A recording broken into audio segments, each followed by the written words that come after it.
My daughter found old letters in the attic that revealed my husband had been stealing from my late father's estate for 15 years. The man I'd trusted with everything had taken over $300,000 that was meant for my children's future, using it to fund his secret gambling addiction while I struggled to pay for groceries. I didn't scream, I didn't pack his bags, I didn't file for divorce. I waited 6 months. And then I systematically destroyed the life he'd built on lies. You know that moment when your entire reality shifts? When everything you thought you knew about your life suddenly becomes a carefully constructed lie? That's what happened to me on a rainy Saturday morning in October in the dusty attic of our house on Elm Street in Riverton Falls. My name is Catherine Walsh, and until that morning, I thought I had a pretty good handle on my life. I'm 30 years old, work as a senior accountant at Thornfield Associates, and I've been married to my husband Trevor Blackstone for 18 years. We have 2 kids, my 16-year-old daughter Alexis and my 14-year-old son Nathan. We live in a modest 3-bedroom house that we've been slowly fixing up over the years. Nothing fancy, but it's home. Or at least, I thought it was home until I discovered that everything about our financial struggles had been orchestrated by the one person I trusted most in the world. Let me start from the beginning of that particular Saturday. It was one of those dreary October days where the rain just wouldn't stop, the kind of weather that makes you want to stay inside and finally tackle those projects you've been putting off for months. Trevor had taken Nathan to his soccer practice, leaving Alexis and me with the perfect opportunity to finally clean out our attic. We'd been talking about sorting through those boxes for over a year. My father, Brennan, had passed away 3 years ago after a long battle with Alzheimer's, and we'd hastily moved his belongings into our attic during those chaotic weeks after the funeral. The boxes had been sitting up there ever since, gathering dust and guilt in equal measure. "Mom, are you sure you're ready for this?" Alexis asked as we climbed the narrow stairs to the attic, flashlights in hand, because the single bulb up there had burned out months ago.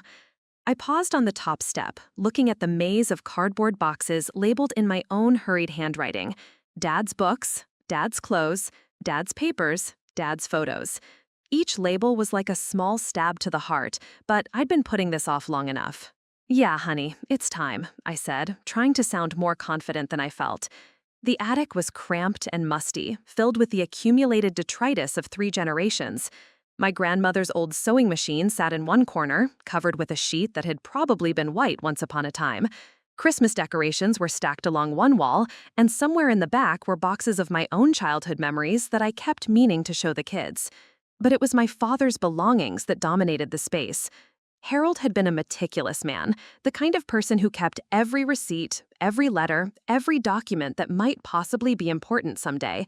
After he'd been diagnosed with Alzheimer's, I'd slowly taken over managing his finances and affairs, but even in his declining years, he'd maintained his habit of keeping detailed records. Alexis and I worked in comfortable silence for about an hour, sorting items into keep, donate, and trash piles. She was being incredibly mature about the whole thing, occasionally asking gentle questions about her grandfather or making soft comments about items she remembered from visits to his house. It was Alexis who found the trunk. "Mom, what's this?" she called from the far corner of the attic, where she'd been working her way through a particularly dense cluster of boxes. I looked over to see her kneeling next to an old leather trunk that I didn't recognize. It was about the size of a coffee table, with brass corners and a heavy lock that had clearly seen better days. The leather was cracked and worn, and there were old travel stickers from places like Grand Central Terminal and Union Station scattered across its surface. "I have no idea," I said, crawling over to get a better look. "I've never seen this before. Maybe it was your great-grandmother's?" The lock was old and corroded, but when Alexis tugged on it, it popped open with surprising ease. The hinges creaked as she lifted the heavy lid, and we both peered inside. The trunk was filled with papers. Not just any papers. These were clearly important documents, organized in manila folders and tied with string. But what caught my attention immediately were the envelopes scattered on top, dozens of them, all bearing the official letterhead of Westfield Trust and Investment. I'd heard of Westfield Trust. They were one of the most prestigious wealth management firms in our state, the kind of place that handled accounts for old money families and successful business owners. Definitely not the kind of place I would have expected my father to do business with. Dad had been comfortable, sure, but he'd always been pretty modest about his finances. These are all addressed to Grandpa, Alexis said, picking up one of the envelopes and examining the address. But look at this postmark, Mom. She handed me the envelope, and I felt my stomach drop. The postmark was dated January 15th, 2 years ago. My father had died in March, 3 years ago. This letter had been mailed nearly a year after his death.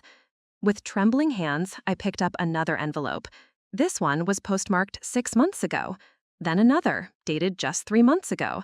There were dozens of them, all addressed to Harold Brennan at his old address on Maple Street, all postmarked after his death. "That's weird," Alexis said, but her voice sounded distant, like she was speaking from the end of a tunnel. "Maybe it's just some kind of clerical error?" I wanted to believe that. I wanted to believe there was some innocent explanation for why a prestigious investment firm was sending letters to my dead father. But something cold and sick was settling in my stomach, the kind of feeling you get when you know you're about to discover something terrible. I opened the most recent envelope with shaking fingers. The letter was brief and professional, printed on heavy, cream-colored paper with the Westfield Trust logo embossed at the top. It was a standard account statement notification, the kind of thing banks send out every month. But what made my blood freeze were the details.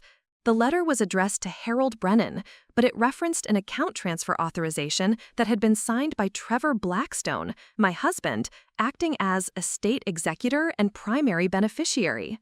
I read the letter 3 times before the words finally sank in. According to this document, Trevor had authorized the transfer of $47,000 from my father's investment account to something called the Blackstone Family Trust just 2 weeks ago. "Mom?" Alexis's voice seemed to come from very far away. "Mom, you're scaring me. What does it say?" I couldn't answer. I was already tearing open another envelope, then another. Each letter told the same story: monthly transfers, account modifications, withdrawal authorizations, all signed by Trevor Blackstone, all dated after my father's death. The amounts varied. Sometimes it was $15,000, sometimes $30,000. Once it was $75,000. But they were consistent, happening every month like clockwork for the past 3 years. According to these letters, Trevor had been systematically draining my father's investment accounts since the week after his funeral. I felt like I was drowning. The attic suddenly seemed too small, too hot, too airless. I could hear my own heartbeat pounding in my ears, and my hands were shaking so badly I could barely hold the letters. "Alexis," I managed to say, my voice sounding strange and hollow, "I need you to go downstairs." "But Mom—" "Please," I said, more firmly than I'd intended, "just give me a few minutes up here, okay? I'll be down soon." She looked like she wanted to argue, but something in my expression must have convinced her. She squeezed my shoulder gently and then made her way back down the attic stairs, leaving me alone with the devastating evidence of my husband's betrayal. I spent the next hour going through every single document in that trunk. What I found painted a picture that made me physically sick. My father hadn't been just comfortable, as I'd always believed. He'd been wealthy. Not millionaire wealthy, but wealthy enough that his investment accounts had contained over $800,000 when he died. Money that he'd carefully saved and invested over decades. Money that was supposed to be left to me and my children, according to his will. But according to these documents, Trevor had somehow gotten himself named as the estate executor and had been steadily moving money out of my father's accounts and into various accounts under his control. The Blackstone Family Trust, personal checking accounts, something called BTS Holdings LLC that I'd never heard of. Over 3 years, he'd moved almost $400,000. $400,000! While I'd been clipping coupons and buying generic brand everything, while I'd been lying awake at night worrying about how we were going to pay for Alexis's college, while I'd been taking on extra freelance work to help cover Nathan's orthodontist bills, Trevor had been stealing from my dead father and watching me stress about money every single day. But that wasn't even the worst part. The worst part was what I found at the bottom of the trunk, a folder labeled Personal that contained bank statements for accounts I'd never known existed. The statements told a story that made everything else make horrible sense. Trevor hadn't just been stealing money, He'd been gambling it away. The accounts showed massive deposits followed immediately by massive withdrawals, all to places with names like Golden Palace Casino, River Rock Gaming, and Atlantic Coast Betting. There were credit card statements, too, for cards I'd never seen, all maxed out with cash advances and gambling charges. Hotel receipts from casino trips I'd never known about. Even some kind of membership documents for something called the High Roller Club at a casino in Atlantic City. My husband, the man who'd been lecturing me about financial responsibility for years, the man who'd made me guilty for buying name-brand cereal, had been living a secret life as a high-stakes gambler, and he'd been funding that life with money that belonged to my children. I don't know how long I sat there in that dusty attic, surrounded by the evidence of Trevor's betrayal. Long enough for the rain to stop, long enough for my legs to go numb from sitting cross-legged on the floor, long enough for the initial shock to slowly transform into something else. Rage. Pure, cold, calculating rage. But here's the thing about me that Trevor had apparently forgotten. I'm an accountant. I understand money. I understand paper trails and financial systems and exactly how people hide assets and move money around. And more importantly, I understand how to trace it all back. As I sat there looking at those documents, my professional mind was already starting to work. Trevor might think he'd been clever, but he'd left a trail a mile wide. Every transfer, every withdrawal, every casino charge, it was all documented, and now I had copies of everything. I also had something else: time. Trevor thought his secret was safe. He had no idea that Alexis and I had found these documents. As far as he knew, they were still buried in a trunk in our attic, and they'd stay buried forever. That gave me the advantage.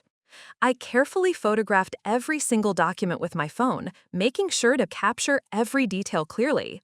Then I put everything back exactly as we'd found it, tied the manila folders with the same string, arranged the envelopes in the same order.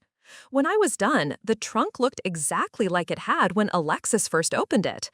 But I wasn't the same person who'd climbed those attic stairs that morning. As I made my way back downstairs, I could hear Trevor's voice in the kitchen. He was back from Nathan's soccer practice, probably making his usual post-practice snacks and asking about our progress in the attic. "How'd it go up there?" he called as I came down the stairs. "Find anything interesting?" I paused at the bottom of the stairs, looking toward the kitchen where my husband was standing. The man I'd loved and trusted for 18 years. The father of my children. The person who'd held my hand at my father's funeral and promised to help me through the complicated stuff. "Just a lot of old papers," I said, surprised by how normal my voice sounded. "Nothing too interesting." He smiled at me, that same warm smile that had made me fall in love with him all those years ago. "Well, at least it's done. One less thing to worry about, right?" "Right," I agreed. "One less thing to worry about." But as I stood there looking at him, I was already planning. I was already thinking about how to trace every dollar he'd stolen, how to document every lie he'd told, how to systematically dismantle the life he'd built on my father's money. Trevor had made one crucial mistake. He'd assumed that I was the same person I'd been 3 years ago, grieving, overwhelmed, willing to let him handle the complicated financial stuff so I wouldn't have to think about it. But I wasn't that person anymore. I was a woman who just discovered that her husband had stolen her children's inheritance to fund a gambling addiction. I was a woman with nothing left to lose and every reason to fight. And I was an accountant who knew exactly how to make someone's financial world disappear completely. I didn't confront him that day. I made dinner, helped Nathan with his homework, watched a movie with the family like it was any other Saturday night. I even kissed Trevor goodnight and told him I loved him, because that's what wives do. But inside, I was already at war, and Trevor had no idea what was coming for him. The hardest part about discovering your husband has been systematically stealing from your dead father isn't the betrayal itself. It's pretending everything is normal while your entire world crumbles around you. Sunday morning came too soon. I'd barely slept, my mind racing through everything I'd discovered in that attic trunk. Every time I closed my eyes, I saw those bank statements, those casino receipts, those transfer authorizations signed in Trevor's familiar handwriting.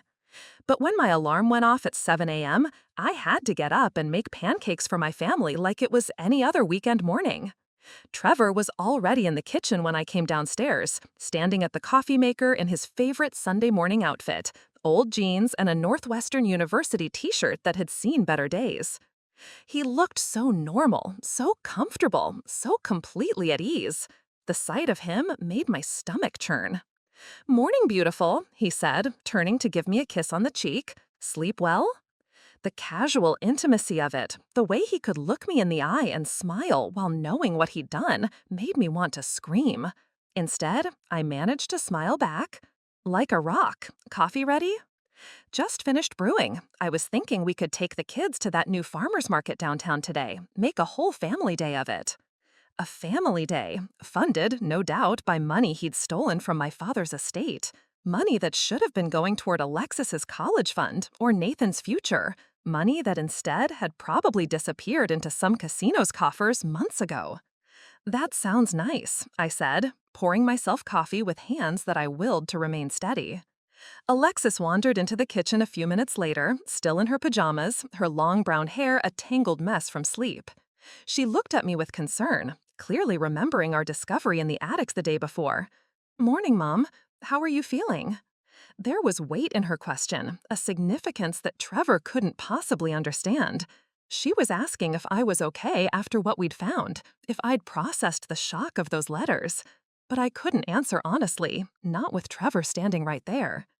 "I'm fine, sweetheart, just tired from all that cleaning yesterday." She nodded, but I could see the worry in her eyes.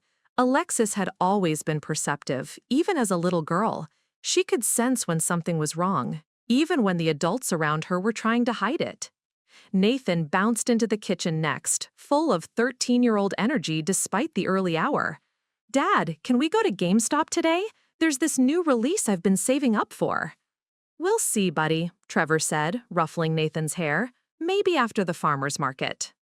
I watched this interaction with new eyes, seeing the casual way Trevor made promises about spending money, the easy confidence he had about our family's finances, all while knowing that he'd been systematically stealing from his own children's inheritance.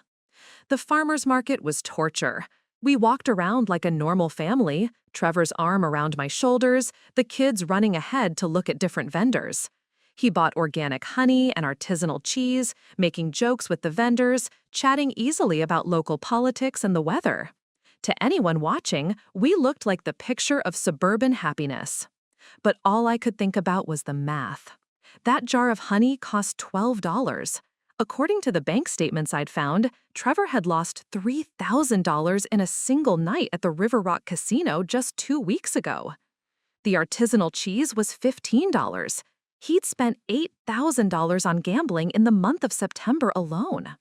Every purchase felt like a mockery, every smile like a lie. "You're quiet today," Trevor said as we walked past a display of fall flowers. "Everything okay?" "Just thinking about work stuff," I said. "Big audit coming up next week." It wasn't entirely a lie. I was thinking about audits, about financial investigations, about the kind of paper trail Trevor had left and how easy it would be to follow. But he didn't need to know that. "You work too hard," he said, squeezing my hand. "Maybe we should plan a vacation, get away from everything for a while." A vacation, funded with stolen money, no doubt.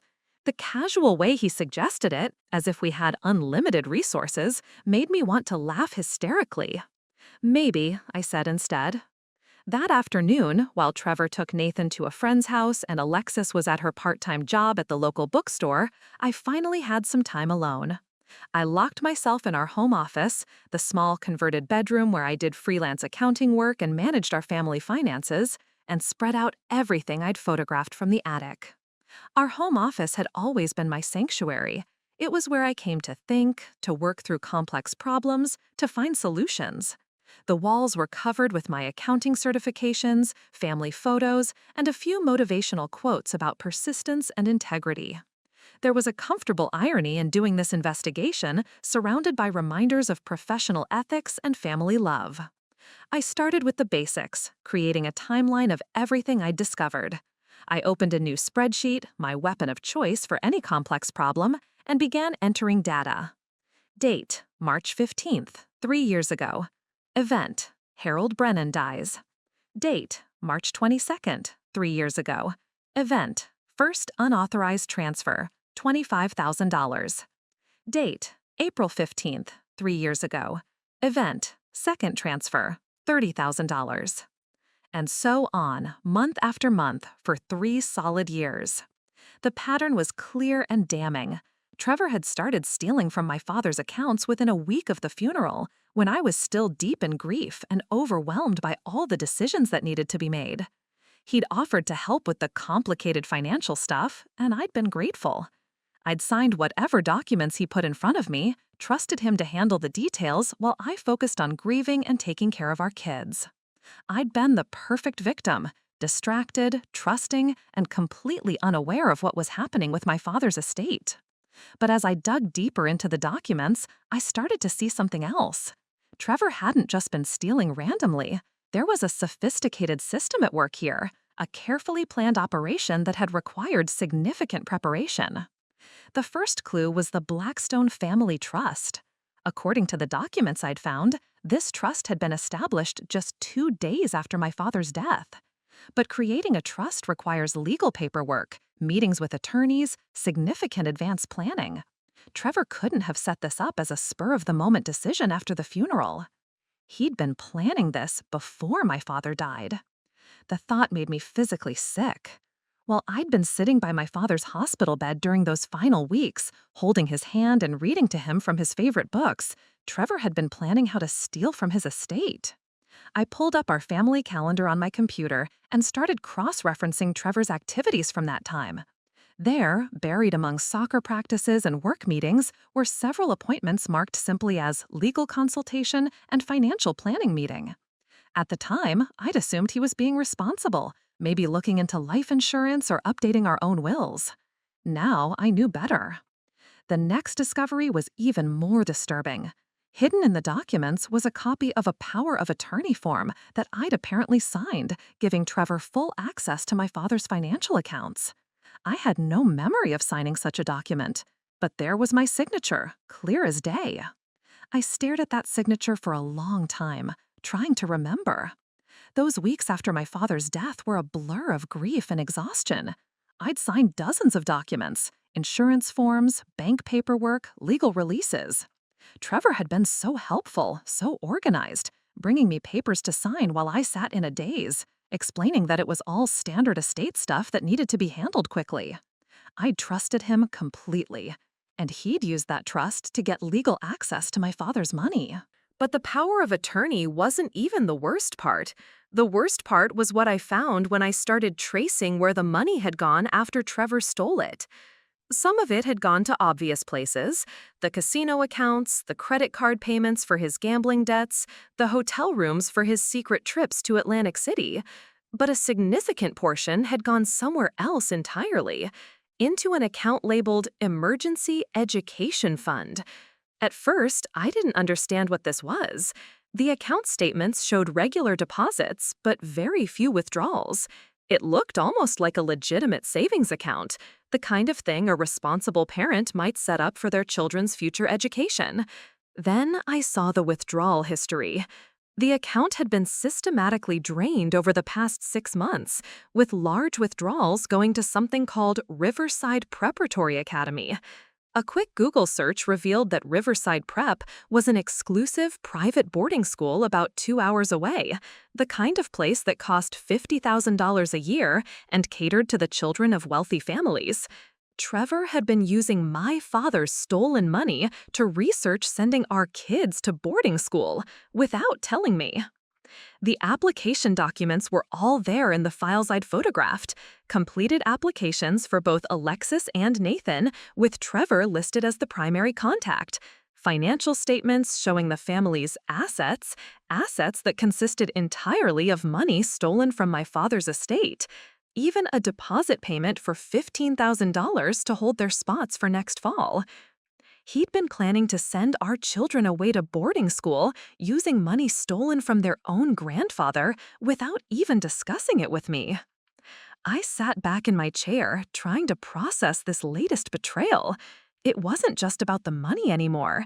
Trevor had been making major decisions about our children's future, had been prepared to completely change the trajectory of our family's life, all while keeping me in the dark about everything. How long had he been living this double life? How many other secrets were there? I spent the rest of the afternoon digging deeper, and what I found painted a picture of a man I didn't recognize. The Trevor I thought I knew was responsible, family-oriented, maybe a little boring, but fundamentally honest and reliable. The Trevor revealed in these documents was a compulsive gambler who'd been living a fantasy life funded by stolen money.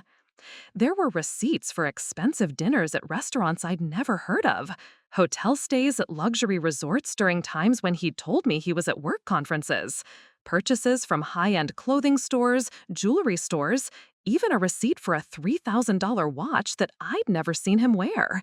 He'd been living like a wealthy man while I'd been clipping coupons and buying our clothes at Target. But the most devastating discovery came near the end of my investigation. Hidden in the back of one of the folders was a letter that made everything else pale in comparison. It was from a lawyer at Westfield Trust, dated about 6 months ago, and it was addressed to me. Not to Trevor, not to my father's estate, but specifically to Catherine Walsh. The letter explained that there had been some irregularities discovered in the handling of Harold Brennan's estate, and that as his daughter and rightful heir, I needed to contact their office immediately to discuss potential unauthorized access to account funds. They'd tried to warn me. 6 months ago, Westfield Trust had figured out that something was wrong and had tried to contact me directly, but I'd never received the letter. It had been sent to our home address, which meant Trevor had intercepted it.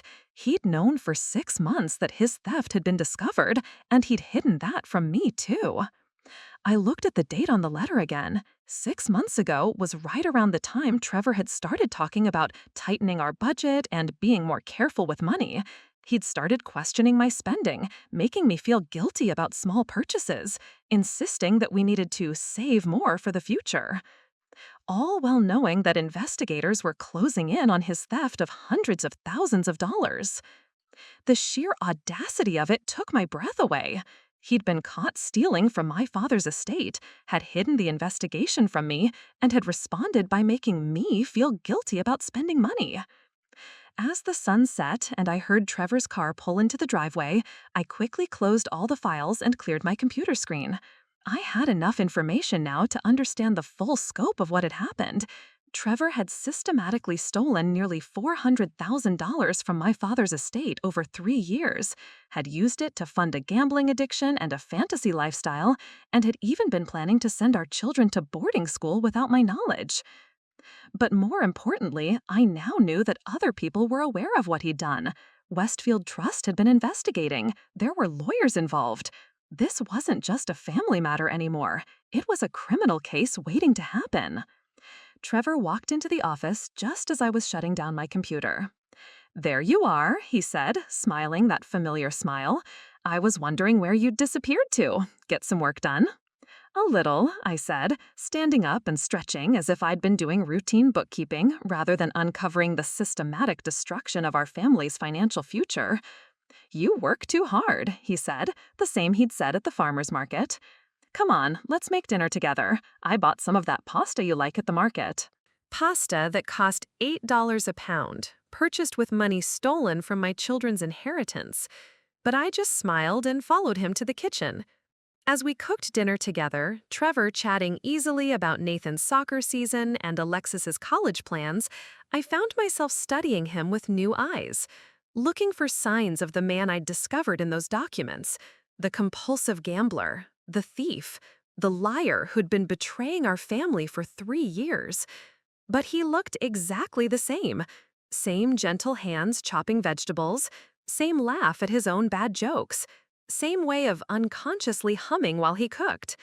Either he was an incredibly good actor, or he'd somehow compartmentalized his crimes so completely that he could genuinely forget about them when he was playing the role of loving husband and father.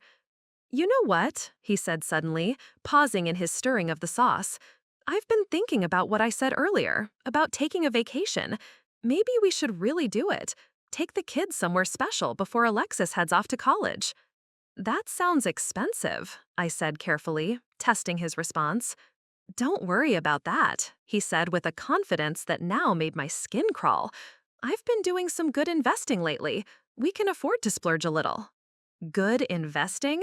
That's what he called stealing from my father's estate and gambling it away in Atlantic City casinos. What kind of investing? I asked, keeping my voice casual. Oh, just some opportunities that came up through work. Boring financial stuff. You don't need to worry about it. The same dismissive phrase he'd been using for 3 years. Boring financial stuff that I didn't need to worry about, except that this boring financial stuff was the systematic theft of my family's future. Maybe you could show me sometime, I said. I am an accountant, after all. I might find it interesting. For just a moment, I saw something flicker across his face. Alarm? Panic? But it was gone so quickly I might have imagined it. Sure, he said, but his voice sounded different. Sometime when things aren't so busy. We ate dinner as a family, the 4 of us around our kitchen table like we had thousands of times before. Trevor asked about Alexis's job at the bookstore, helped Nathan with his math homework, made plans for the upcoming week. He was the perfect father, the perfect husband. And I was the perfect wife, smiling and laughing and participating in conversations about school events and weekend plans, all while knowing that the man sitting across from me had betrayed our family in the most fundamental way possible. But here's what Trevor didn't know about me. I'd been an accountant for over a decade. I'd worked on fraud investigations, had helped trace financial crimes, had seen firsthand how people tried to hide money and cover their tracks. And more importantly, I'd seen how they got caught. Trevor thought he was smart, thought he'd covered his tracks, thought his secret was safe. But he'd made mistakes, lots of them. And now I had documentation of every single one.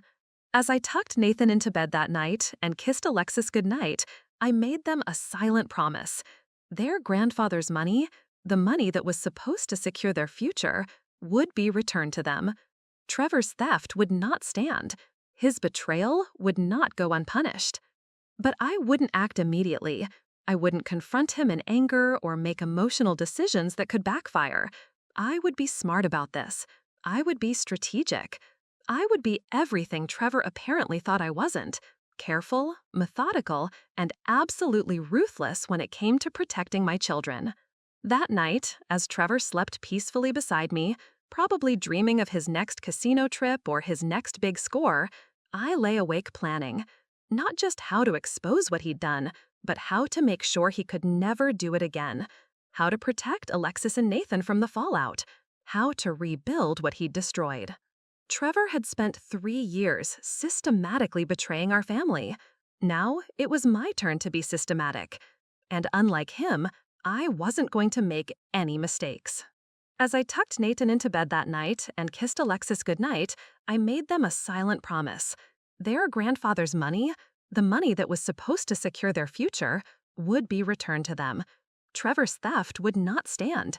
His betrayal would not go unpunished. But I wouldn't act immediately. I wouldn't confront him in anger or make emotional decisions that could backfire. I would be smart about this. I would be strategic. I would be everything Trevor apparently thought I wasn't. Careful, methodical, and absolutely ruthless when it came to protecting my children. That night, as Trevor slept peacefully beside me, probably dreaming of his next casino trip or his next big score, I lay awake planning. Not just how to expose what he'd done, but how to make sure he could never do it again. How to protect Alexis and Nathan from the fallout. How to rebuild what he'd destroyed. Trevor had spent 3 years systematically betraying our family. Now it was my turn to be systematic. And unlike him, I wasn't going to make any mistakes.